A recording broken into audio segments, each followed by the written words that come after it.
Сейчас детям задают очень много домашней работы. И вот, видите, Артур вместе с Вигнешем делают домашку. Хинди. Посмотрите, кстати, какой красивый почерк у Вигнеша. Несмотря на то, что он сидит неправильно, тетрадку держит неправильно, вообще все отвратительно, но пишет очень красиво. У тебя книжка падает постоянно. У нас, я помню, в детстве были специальные подставки для книг, а здесь почему-то я не вижу. Но нужно, может быть, онлайн поискать, что действительно это очень важно. Показываю Артуркин почерк. Ну так тоже неплохо. Артур, старайся, пожалуйста, старайся. И как я тебя учила, локоть должен быть на столе. Это очень важно. Локоточек на столе должен быть. И вот еще самое главное, на что я хочу обратить ваше внимание. 5 класс, друзья. И вот сейчас, только сейчас они стали писать ручками. Ручками. До этого дети писали карандашами. Сколько лет Артур уже учится? Фактически он учится уже 7-й год, потому что junior-senior, подготовительная школа, там они тоже писали.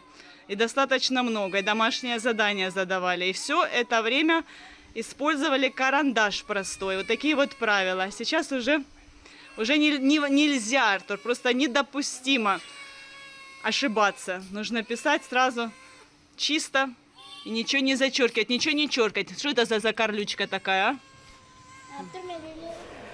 Давайте сейчас вместе с вами поднимемся наверх и посмотрим на производство мебели в Индии. Производство мебели в Индии под заказ. Ого, слушайте, я глазам своим не верю, сколько уже проделанной работы. Это очень хорошо, что я не каждый день поднимаюсь наверх, поэтому я вижу прогресс, поэтому я вижу результат. Парам зовет в этот номер. Здесь сейчас происходит что-то интересное. Вот это вот главный, бригадир, вот этот вот мужчина в белой рубашке, а это Сунил Бай, это лучший друг Ракеш Бая, и он разбирается во всем. Он, собственно, и разработал дизайн всей этой мебели, которую сейчас вы видите, в незаконченном, конечно, варианте перед глазами. Вот уже кровать практически готова. Здесь шкаф. Шкаф для одежды, шкаф для чемоданов. Можно будет. Это очень хорошо. У нас раньше не было. Действительно будет как, пусть не в 5-звездочном, но как в 3-звездочном отеле у нас будет интерьер. Здесь вот будет для телевизора. Вот видите, Сунил Бай рассказывает, как он хочет. Надо спросить, как этого мужчину зовут в белой рубашке. Это некрасиво. Так, мужчина. Я не очень хорошо запоминаю. Конечно, я уже с ним знакомилась, но имена я плохо запоминаю. Вот все вымеряет сейчас тщательно. Вот как я немножечко сталкивалась с производством мебели. И вообще это происходило не так, как здесь в Индии. Несколько человек задействовано в этом деле. Сначала, заказчик свои пожелания высказывает, потом дизайнер это все изображает, скажем так, на картинке. Все просчитывается до миллиметра, и потом уже на специальных станках, с помощью специального оборудования изготавливаются детали мебели. Все должно быть тютелька в тютельку, а тут как-то так все раз и готово. Сейчас я покажу в другом номере. Красиво. Кстати, обратите внимание, какие потолки здесь интересные. Какой просторный номер будет. Вот индийцы любят, когда вот так вот много места, вот чувствуется какая-то свобода, простор. А выйдешь отсюда на балкончик, а там горы. Вид какой потрясающий. Зеркало здесь будет. Это для телевизора подставка. Это шкаф, куда одежду можно повесить, куда сложить чемоданы. Это понятно, кровать.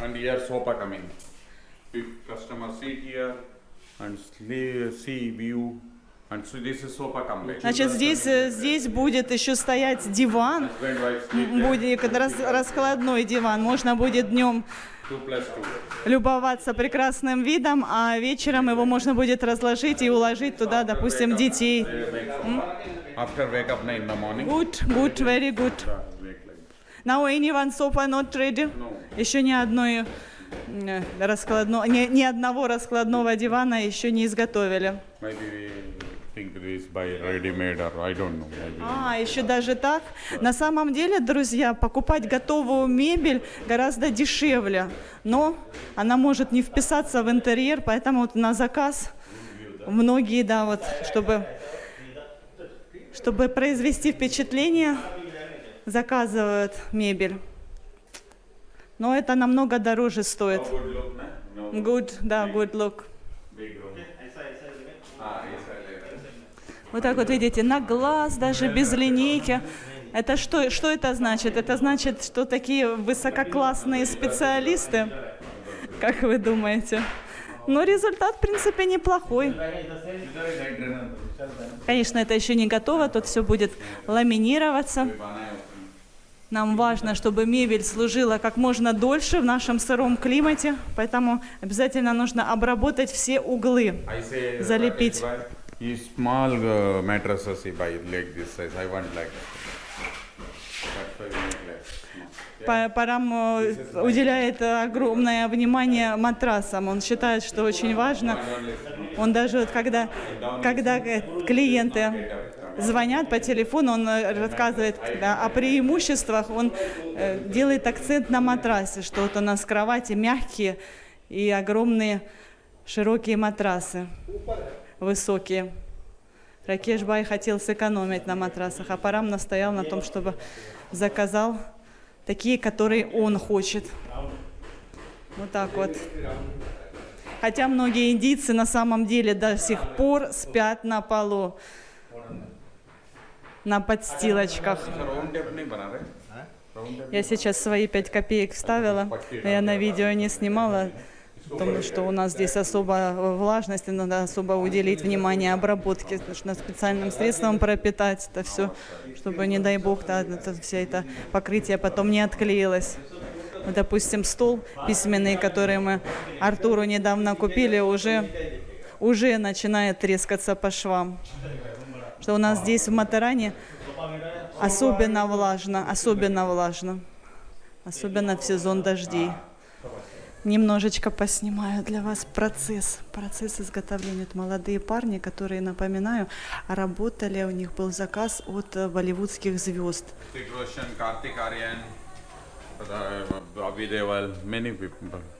Ну, это говорит о профессионализме этих парней. Я думаю, да, болливудские звезды не стали бы абы кого приглашать к себе на работу. Ну, опять же, вот обращаю ваше внимание, что никаких таких особых станков, каких-то приспособлений здесь нет. Вот. Все, чем оперируют эти ребята. Все инструменты.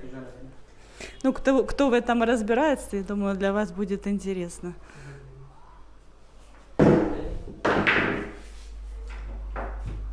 Измерительный прибор, веревка с грузиком.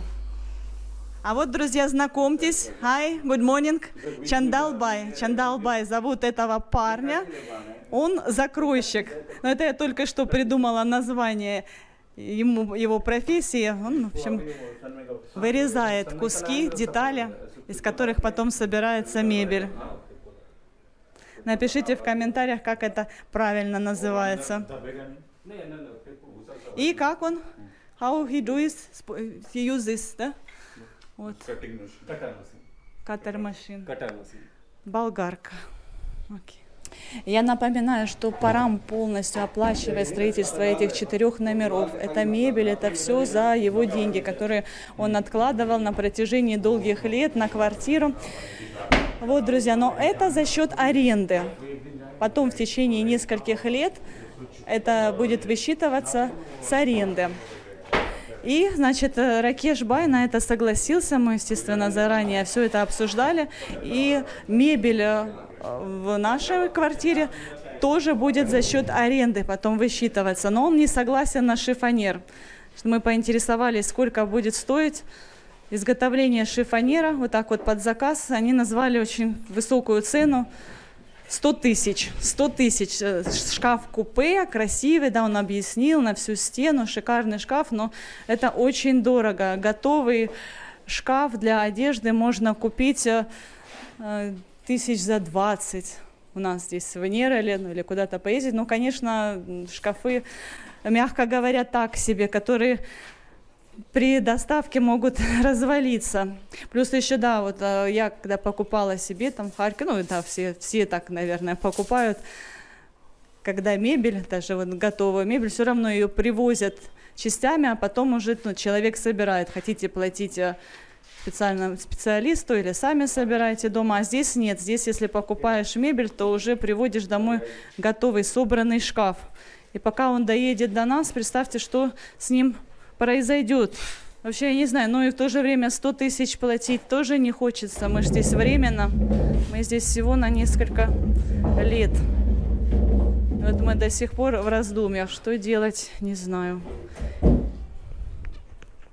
Может поторговаться, пусть попроще какой-то сделают.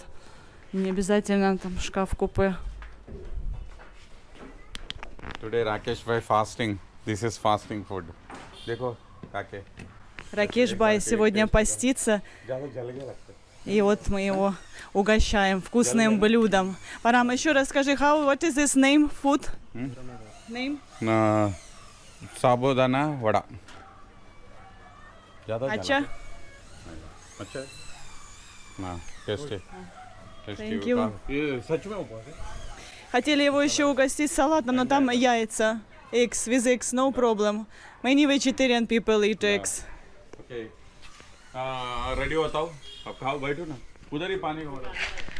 Мы сейчас приехали на парковку на рикше. Мы сюда приехали всей компанией. Видите, даже Ракеш Бай с нами, и Артур тоже.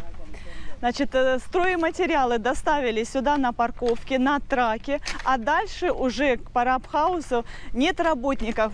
Мне вообще так меня умиляет вот этот вот аргумент, когда мне Парам говорит, нет людей, некому отвезти. Ну как, да, Индия, где почти 1,5 миллиарда человек, не хватает рук. Говорит, все заняты. И поэтому мы сейчас сами будем тащить эти стройматериалы. Я еще не знаю, что за материалы. Сейчас мы вместе с вами увидим. Артур, будешь тащить? Массажирует лошадку. Это лошадка, или правильнее сказать, ослик. Одна из тех, кто доставляет груз к нам в поселок, в Матеран, на своей спине. Их здесь много, они, собственно, здесь и живут. Здесь на стоянке. Трудяшка.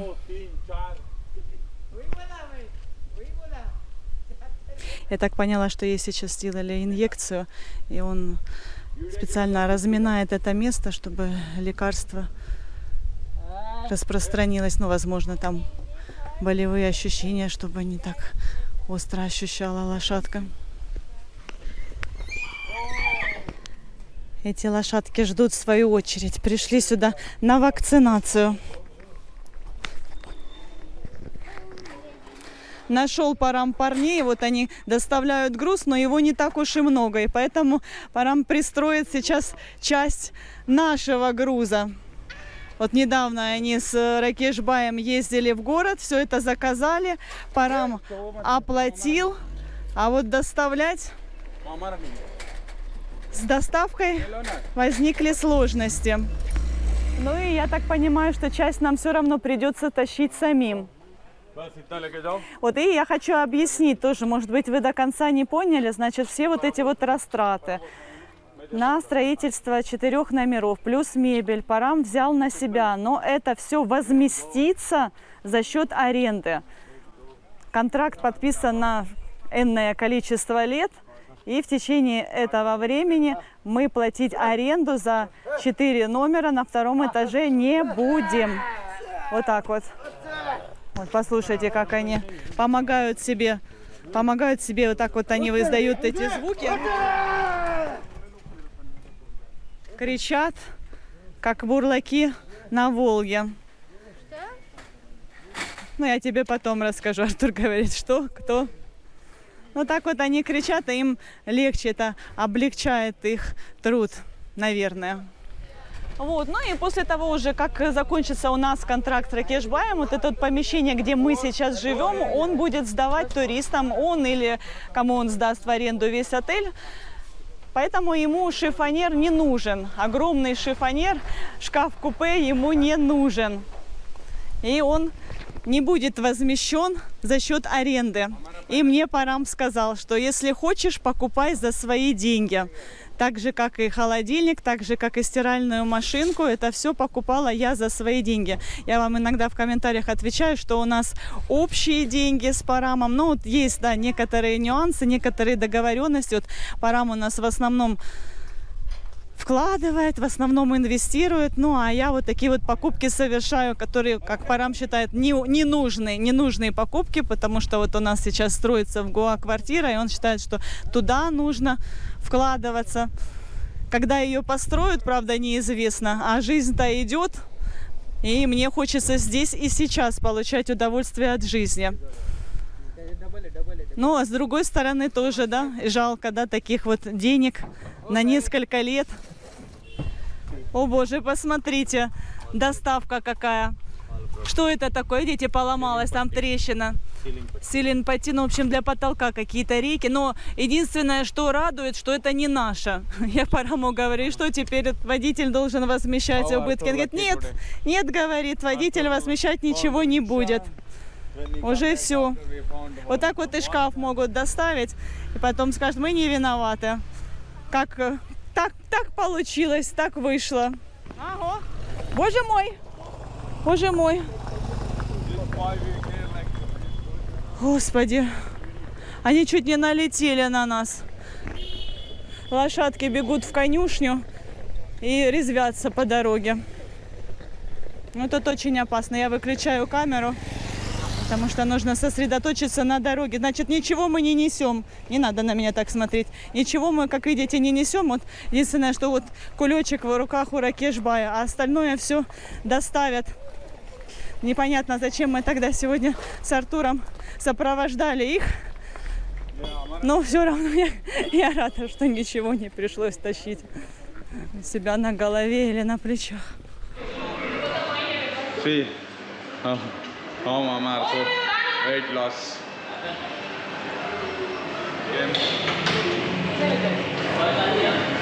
Good. She is shaking your body.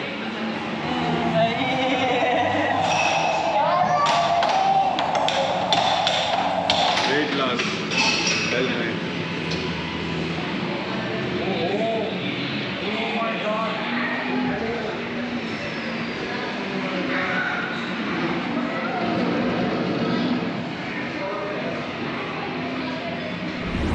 Я говорю, Парам, подожди, я хочу на видео снять. Видите, Парам тащит мешок, в этом мешке кошачий корм.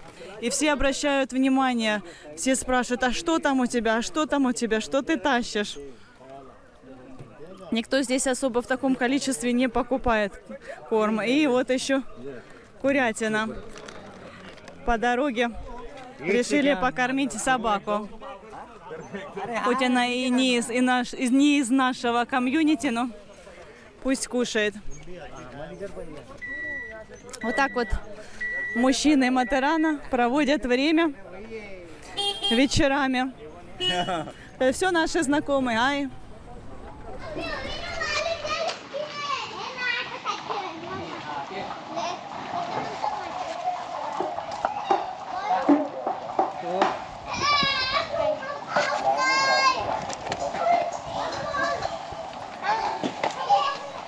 Сейчас у нас вечер, прохлада, сидим с Парамом, общаемся.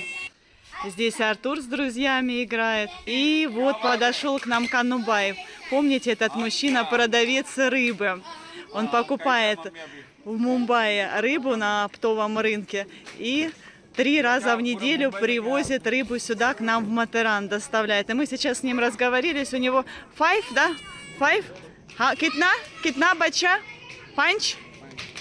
5 дочерей, представьте себе, у этого мужчины 5 дочерей, ну уже взрослые, многие уже получили образование. Это получается, он так надеялся, что следующим уже будет сын, поэтому старался 5 раз, но уже все. То when boy come in, наверное, уже решил бросить это дело. Окей, thank you. Good. No, this also good. Я уже вам рассказывала, что в принципе, да, в Индии все-таки стремятся родить сына. Сын – это гордость, сын – это опора, это помощь, а дочери – это одни растраты. А вот и наша соседка приехала, и пар тоже. Hi, just come in. Я видео снимала, и в этот момент вот по раму увидел, что приехала на выходные наша соседка.